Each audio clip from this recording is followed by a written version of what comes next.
Hai, selamat datang di channel Tempat Film. Di sini saya akan membahas alur cerita film terbaru berjudul Unholy. Film ini disutradarai oleh Evan Spiliotopoulos yang rilis pada tahun 2021. Diperankan oleh Jeffrey Dean Morgan sebagai tokoh utamanya. Film ini diawali pada tahun 1845. Di sana terlihat sekumpulan orang yang sedang berkumpul. Lalu datang seorang pria yang membawa palu dan paku. Pria itu lantas menancapkan pakunya. Setelah itu seorang pastor datang membacakan mantra pengurangan iblis pada sebuah boneka. Christ our Lord, Mary, corrupt soul, contain her! Film pun dimulai. Scene berubah kepada Gary Van, seorang pria yang dulunya bekerja sebagai wartawan. Kemudian dia ditelepon oleh temannya dan mendapatkan informasi bahwa ada kasus mutilasi hewan di Benfield yang berkaitan dengan pemujaan iblis. Gary yang sudah tidak bekerja sebagai wartawan dikarenakan pernah membuat berita palsu. Gary pun menerima tawaran temannya dan akan dibayar $150. Singkat cerita, kini Gary memasuki wilayah Benfield yang dulunya adalah kawasan gereja. Lalu Gary pun sampai di TKP.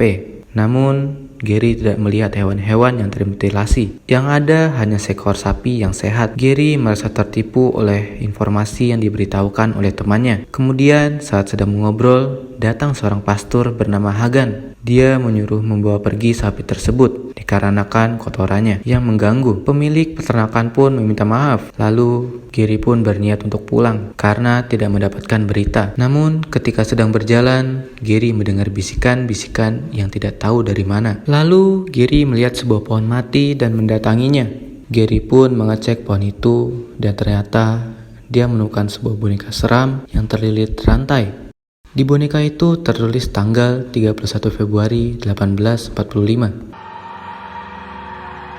Lalu si peternak bilang bahwa boneka tersebut bisa membawa keberuntungan untuk para petani di kawasan tersebut. Namun si peternak heran karena boneka itu terlihat berbeda. Mendengar informasi itu, Gary mendapatkan ide untuk membuat berita palsu berkedok boneka yang bisa mendatangkan musibah. Lalu Gary menginjak boneka itu sampai hancur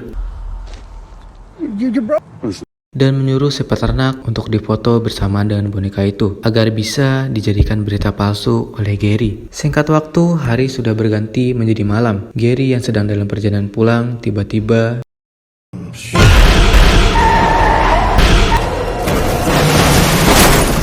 untungnya Gary pun selamat.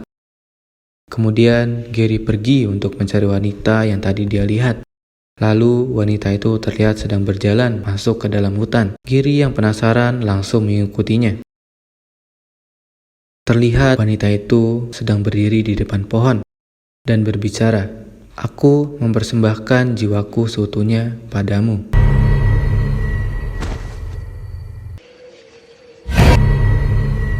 Setelah itu, wanita itu pun pingsan. Gary langsung membawa wanita itu kepada seorang pastor yang tadi bertemu dengannya. Ternyata wanita itu adalah keponakan Hagan yang bernama Alice. Saat Alice terbangun, dia sedang berkomunikasi dengan seorang dokter bernama Natalie. Karena Alice tidak bisa berbicara, dia pun menggunakan bahasa isyarat. Tetapi di sana Gary heran karena tadi dia melihat Alice sedang berbicara di depan pohon tua itu. Gary pun langsung memberitahu Natalie. Namun Natalie tidak percaya apa yang dikatakan oleh Gary. Natalie bilang Alice tidak pernah sekalipun berbicara seumur hidupnya. Gary yang mobilnya rusak dikarenakan kecelakaan tadi diantar oleh Natalie ke sebuah penginapan yang terlihat kumuh dan sepi. Gary yang tidak punya pilihan lain akhirnya menginap di situ sampai mobilnya sudah diperbaiki.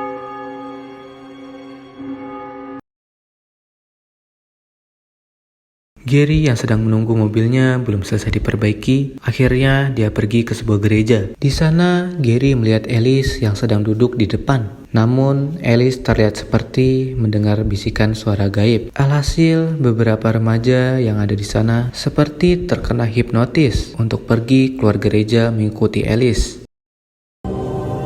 Alice termenung di depan pohon tua itu dan membuat orang-orang di sekitarnya heran. Gary yang tidak mau rugi akan kesempatannya langsung mendokumentasikan kejadian itu. Kemudian Pastor Hagan mendekati Alice dan tiba-tiba The lady has...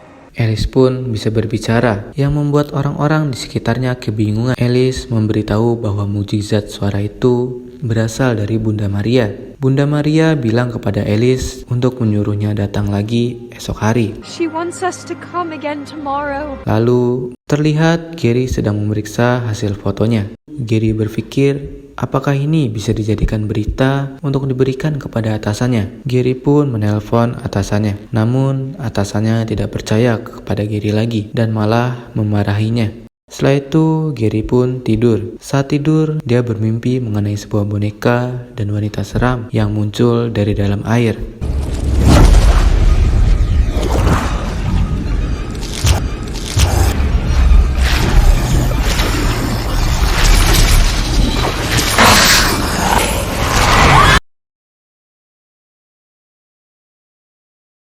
Keesokan harinya, orang-orang dan wartawan berkumpul di depan gereja untuk memastikan rumor yang terjadi pada Alice. Alice pun keluar dan menuju pohon tua itu lagi.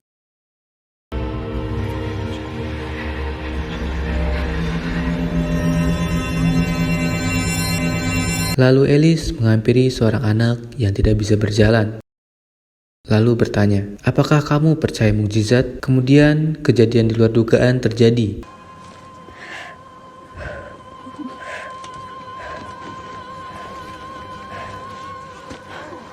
Anak itu kini bisa berjalan normal lagi. Melihat kejadian itu, semua orang pun akhirnya percaya kepada Alice. Singkat cerita, berita tentang anak lumpuh tadi sudah tersebar luas melalui media massa. Melihat berita itu, seorang pastor menjelaskan kejadian tersebut pernah terjadi di berbagai tempat, di mana tempat itu bisa mengabulkan permintaan orang-orang melalui seorang perantara. Tetapi, seorang pastor di sana masih kurang yakin dan harus menyelidikinya lagi. Beberapa hari kemudian, Alice banyak didatangi wartawan yang ingin mewawancarainya. Anehnya, Alice tidak bisa mendengar perkataan wartawan itu, dan hanya bisa mendengarkan perkataan yang berasal dari Gary. Melihat kejadian itu, Gary ditunjuk oleh ketua pastor untuk menjadi penghubung antara masyarakat dengan Alice. Karena sepertinya Alice hanya ingin berbicara kepada Gary saja. Tentu hal ini akan menguntungkan bagi Gary untuk menjadi wartawan lagi. Lalu scene pun berubah kepada Hagan. Dia merasa tidak ada yang beres dengan kejadian itu, lalu pergi untuk mengecek pohon tua itu. Terlihat sekeliling pohon itu sudah dibuatkan tenda untuk upacara penyucian. Tiba-tiba Hagan menginjak boneka yang dulunya diinjak oleh Gary. Hagan merasa ada yang aneh dengan boneka itu.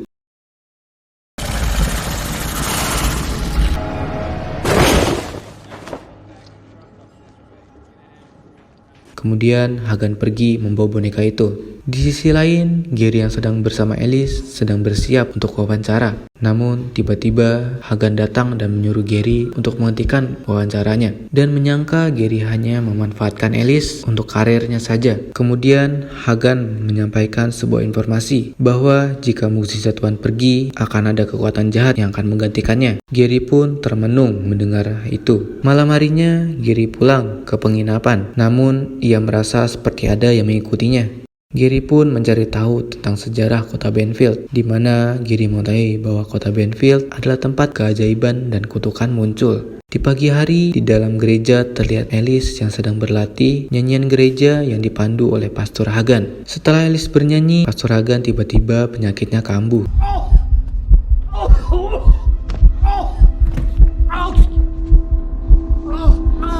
Namun Alice mendapat bisikan untuk menyembuhkan Pastor Hagan. Lalu tiba-tiba Pastor Hagan sembuh total.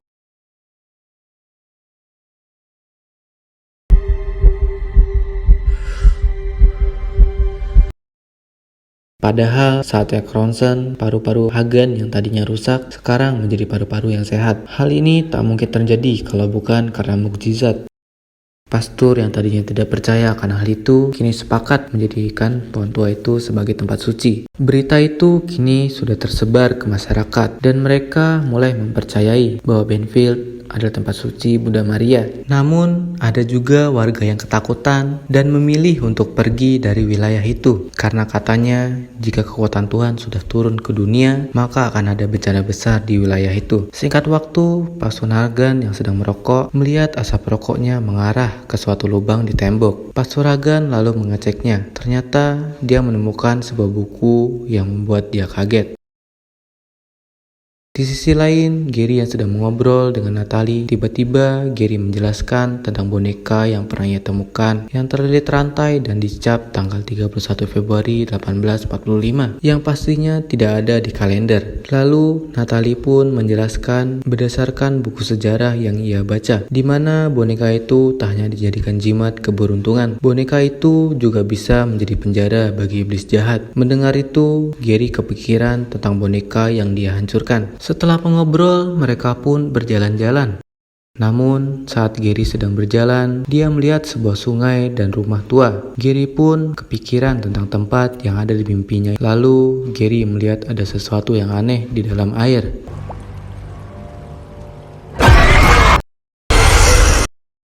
Setelah melihat kejadian itu, Gary tiba-tiba ingin berbicara dengan Pastor Hagan karena sepertinya ada masalah besar yang berhubungan dengan gerejanya. Kembali lagi ke Pastor Hagan yang sedang melihat seseorang memasuki ruangan pengakuan dosa. Lalu ia pun mulai mendengar masalah orang tersebut. Namun setelah didengar, obrolan orang tersebut seperti mengancam Hagan untuk tidak menentangnya. Dia pun sampai ke Tuhan dan berkata, siapa yang paling kuat?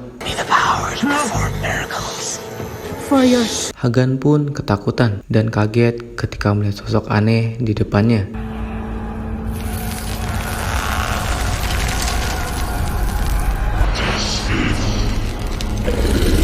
Kembali lagi kepada Gary yang datang ke gereja untuk menemui Pastor Hagan. Tetapi saat sampai di sana,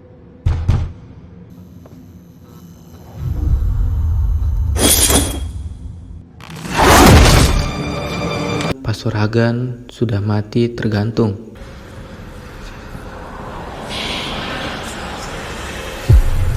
Singkat cerita, Gary memeriksa video wawancaranya dengan Alice dan menemukan hal aneh dalam video itu. Lalu Gary pun mengeceknya.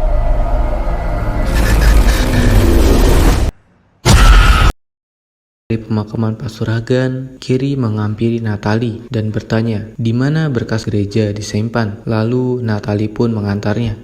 Mereka pun sampai di tempat di mana berkas-berkas gereja itu disimpan. Saat sedang mencari, Gary pun akhirnya menemukan kebenaran dari mukjizat palsu yang diyakini oleh orang-orang. Ternyata dulu ada seorang wanita bernama Maria Eleanor. Dulunya, Maria Eleanor adalah seorang wanita yang bisa menyembuhkan penyakit yang sulit disembuhkan. Orang-orang pun menyebutnya sebagai wanita suci. Namun ternyata salah. Jika ada orang yang menentangnya akan mati. Zaman dahulu pada tahun 1845, masyarakat memberontak dan mulai menghakimi Maria Eleanor dengan menenggelamkannya di sungai. Kemudian ia diikat dan dibawa ke pohon. Wajahnya dipaku menggunakan topeng besi. Kemudian jiwanya dikurung di dalam sebuah boneka.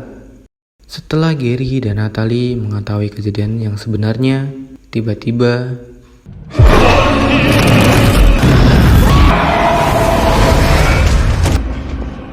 untungnya Gary dan Natalie berhasil selamat dari sosok Maria Eleanor. Melihat kenyataan tersebut, Gary dan Natalie bergegas menghampiri Alice yang sebentar lagi akan menjalankan upacara penyucian pada pohon iblis itu. Di perjalanan, atasan Gary menelpon dan bilang siap menerima dia lagi sebagai pembuat berita. Namun setelah mengetahui kejadian tadi, Gary tidak mempunyai keinginan untuk mengambil pekerjaan itu karena dia merasa bersalah sudah menghancurkan boneka kutukan tersebut. Singkat cerita, ketika akan menemui Alice, ketua pastor melarang Gary untuk bertemu dengan Alice. Alasannya karena bisa merusak upacara penyucian di pohon tersebut. Gary yang bingung akhirnya menyelidiki lagi berkas-berkas Maria Eleanor dan menemukan hal tak terduga. Ternyata sebelum Maria Eleanor dieksekusi, dia sedang hamil dan melahirkan seorang anak bernama Nicholas Paget. di mana marga Paget adalah leluhurnya Alice yang bernama Alice Paget. Dengan kata lain, Alice adalah keturunan dari Maria Elnor. Dalam perjanjiannya kepada iblis Maria Elnor, dia meminta keabadian. Dia pun diberi kekuatan. Selama keturunannya masih ada, Maria Elnor akan tetap hidup. Oleh karena itu, jiwanya dikurung di dalam sebuah boneka. Karena perbuatan Gary yang menghancurkan boneka tersebut, jiwa Maria Elnor pun terbebaskan. Saat sedang menjelaskan kepada Natalie,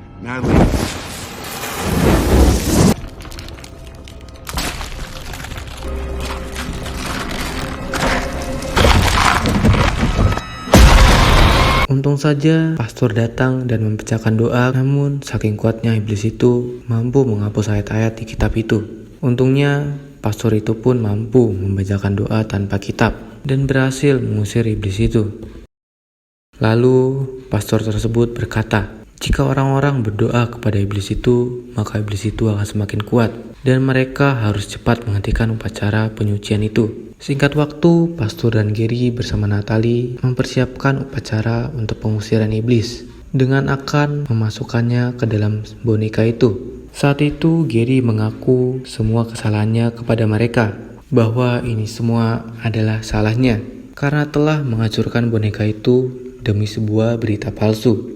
Namun pastor itu bilang, bisa saja kamu yang memusnahkan Maria Elnor untuk selamanya. Ketika sedang bersiap menyalakan api tersebut malah mati.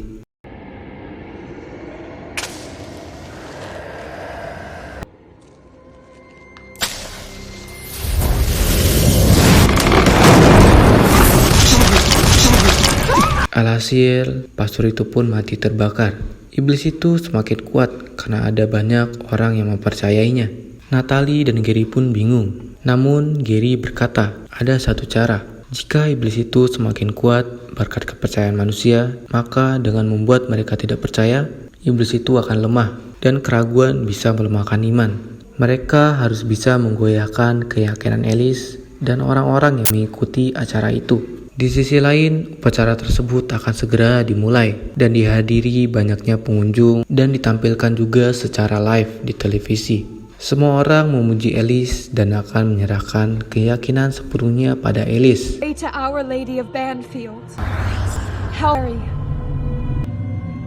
do you offer your souls to Mary? Tiba-tiba, Gary dan Natalie pun datang untuk menggagalkan acara tersebut. Lalu Gary bercerita bahwa semua berita yang dibawakannya adalah palsu. Keraguan orang-orang pun semakin memuncak ketika Gary mengakui bahwa sebenarnya Alice hanya berpura-pura bisu dan anak kecil itu hanya penyakit biasa.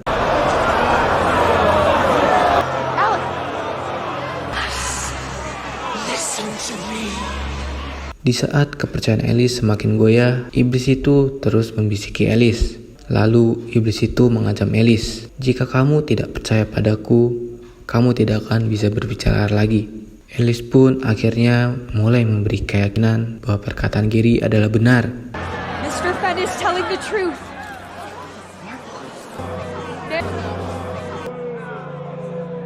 Aku telah menipu kalian semua.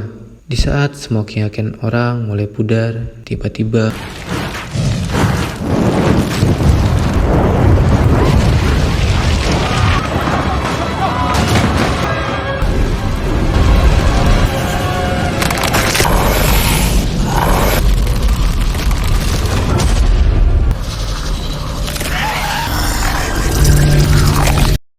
dan dia membuka topengnya di depan pastor itu.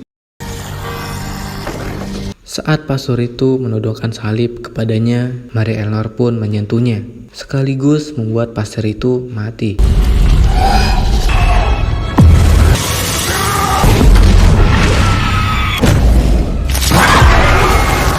Dan saat Gary akan dibunuh oleh Maria Elnor, Alice menahan serangan itu sekaligus membuat dirinya mati. Dikarenakan Alice mati, Maria Elnor pun juga ikut musnah karena Alice adalah keturunannya. Syarat untuk membuatnya abadi sudah tidak ada lagi. Namun Gary yang melihat Alice mati merasa bersedih. Lalu Gary memohon kepada Tuhan agar menyelamatkan Alice. Dan sangat tidak terduga, mukjizat dari Tuhan pun datang. She sacrificed herself for me.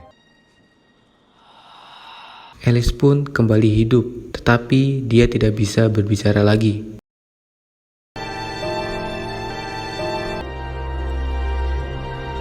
Keesokan harinya, Alice pergi ke makam pamannya. Terlihat Gary dan Natalie menghampirinya dan berkata menggunakan bahasa isyarat, "Kami menyayangimu." Lalu film pun berakhir sampai di sini.